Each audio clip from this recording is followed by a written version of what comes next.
بسم اللہ الرحمن الرحیم۔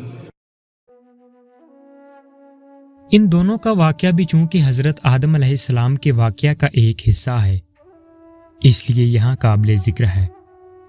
قرآن عزیز نے حضرت آدم علیہ السلام کے ان دونوں صاحبزادوں کا نام ذکر نہیں کیا، صرف آدم کے 2 بیٹے کہہ کر مجمل چھوڑ دیا۔ البتہ تورات میں ان کے یہی نام بیان کیے گئے ہیں جو عنوان میں درج ہیں۔ ان کے واقعہ کے متعلق حافظ حدیث عماد الدین ابن کثیر نے اپنی تاریخ میں سدی سے سند کے ساتھ ایک روایت نقل کی ہے جو حضرت عبداللہ بن مسعود رضی اللہ تعالی عنہ اور بعض دوسرے صحابہ سے منقول ہے۔ اس کا مضمون یہ ہے کہ دنیا انسانی میں اضافہ کے لیے حضرت آدم علیہ السلام کا یہ دستور تھا کہ حوا سے جوڑیاں پیدا ہونے والے لڑکے اور لڑکی کا عقد دوسرے پیٹ سے پیدا ہونے والے تمام بچوں کے ساتھ کر دیا کرتے تھے۔ اسی دستور کے مطابق قابیل اور حابیل کی شادی کا معاملہ پیش تھا۔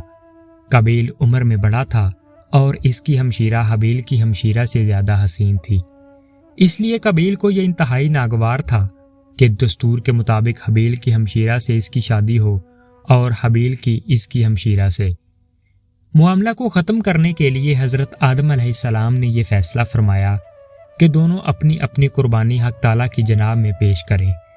جس کی قربانی منظور ہو جائے وہی اپنی ارادہ پورا کر لینے کا مستحق ہے۔ جیسا کہ تورات سے معلوم ہوتا ہے، اس زمانہ میں قربانی کی قبولیت کا یہ الہامی دستور تھا کہ نذر و قربانی کی چیز کسی بلند جگہ پر رکھ دی جاتی اور آسمان سے آگ نمودار ہو کر اس کو جلا دیتی تھی۔ اس قانون کے مطابق حابیل نے اپنے ریوڑ میں سے ایک بہترین دمہ خدا کی نظر کیا اور قابیل نے اپنی کھیتی کے غلہ میں سے ردی قسم کا غلہ قربانی کے لیے پیش کیا۔ دونوں کی حسن نیت اور نیت بدکا اندازہ اس عمل سے ہو گیا، لہذا حسب دستور آگ نے آ کر حابیل کی نظر کو جلا دیا اور اس طرح قبولیت کا شرف اس کے حصہ میں آیا۔ قابیل اپنی اس توہین کو کسی طرح برداشت نہ کر سکا اور اس نے غیظ و غضب میں آ کر حابیل سے کہا کہ میں تجھ کو قتل کیے بغیر نہ چھوڑوں گا تاکہ تو اپنی مراد کو نہ پہنچ سکے۔ حابیل نے جواب دیا، میں تو کسی طرح تجھ پر ہاتھ نہیں اٹھاؤں گا، باقی تیری جو مرضی آئے وہ کر۔ رہا قربانی کا معاملہ، سو خدا کے یہاں تو نیک نیت ہی کی نظر قبول ہو سکتی ہے، وہاں بدنیت کی نہ دھمکی کام آ سکتی ہے اور نہ بے وجہ کا غم و غصہ۔ قابیل پر اس نصیحت کا الٹا اثر پڑا اور اس نے غصہ سے مشتعل ہو کر اپنے بھائی حابیل کو قتل کر دیا، مگر قرآن عزیز میں شادی کا قصہ مذکور نہیں، صرف قربانی کا ذکر ہے، اور اس روایت سے زائد حابیل کی نعش کے دفن کے متعلق یہ اضافہ ہے۔ قتل کے بعد قابیل حیران تھا کہ اس کے نعش کا کیا کرے، ابھی تک نسل آدم موت سے دوچار نہیں ہوئی تھی اور اس لیے حضرت آدم علیہ السلام نے مردے کے بارے میں کوئی حکم الہی نہیں سنایا تھا۔ یکایک اس نے دیکھا کہ کوے نے زمین کریت کریت کر گڑھا کھودا۔ قابیل کو تنبیہ ہوا کہ مجھے بھی اپنے بھائی کے لیے اسی طرح گڑھا کھودنا چاہیے، اور بعض روایات میں کہ کوے نے دوسرے مردے کوے کو اس گڑھے میں چھپا دیا۔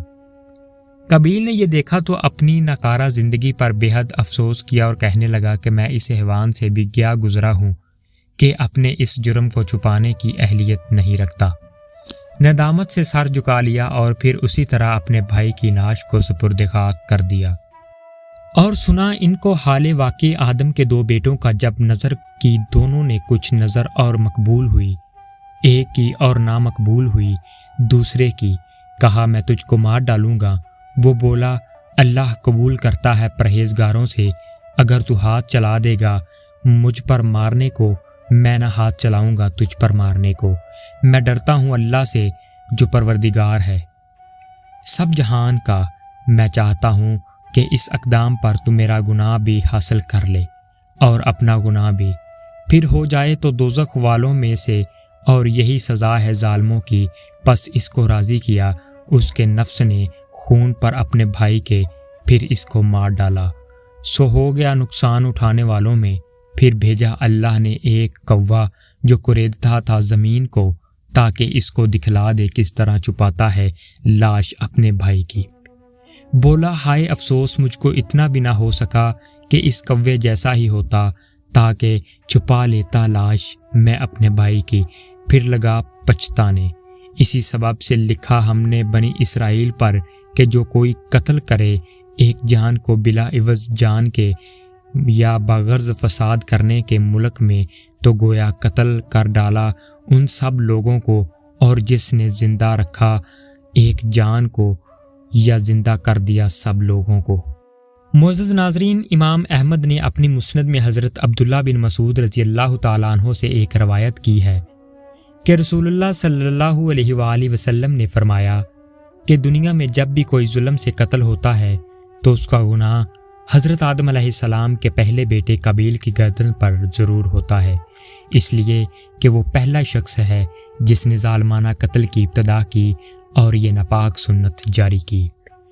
دمشق کے شمال میں جبل قاسیون پر ایک زیارت گاہ بنی ہوئی ہے جو مقتل حابیل کے نام سے مشہور ہے، اور اس کے متعلق ابن عساکر نے احمد بن کثیر کے تذکرہ میں ان کا ایک خواب نقل کیا ہے، جس میں مذکور ہے کہ انہوں نے نبی کریم صلی اللہ علیہ وآلہ وسلم کو خواب میں دیکھا، اور آپ صلی اللہ علیہ وآلہ وسلم کے ساتھ حابیل بھی تھے۔ حابیل نے بقسم کہا کہ میرا مقتل یہی ہے، اور آپ صلی اللہ علیہ وآلہ وسلم نے ان کے قول کی تصدیق فرمائی۔ بہرحال یہ خواب ہی کی باتیں ہیں، اور خواب کے سچے ہونے کے باوجود بھی اس سے کوئی شرعی یا تاریخی حکم ثابت نہیں ہو سکتا۔ وما علینا الا البلاغ المبین۔ شکریہ۔